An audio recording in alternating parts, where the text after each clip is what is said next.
বিসমিল্লাহির রহমানির রহিম।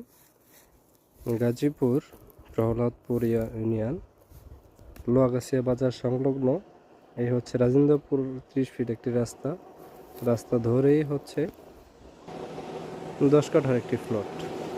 এই হচ্ছে 30 ফিট প্রশস্ত রাস্তা, বৈদ্যুতিক ব্যবস্থা সবই আছে। এই হচ্ছে রাস্তাটা।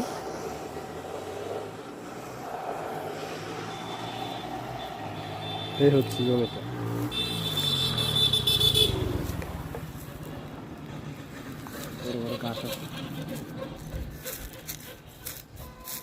বিভিন্ন গাছপালা আছে, আকাশি গাছ, আম গাছ, একবারে চালা জমি। যারা মেন রোডের সাথে জমি খুঁজতেছেন, ফ্রেশ নির্ভেজাল একটি জমি দেখতে পারেন, 10 কাঠার একটি প্লট।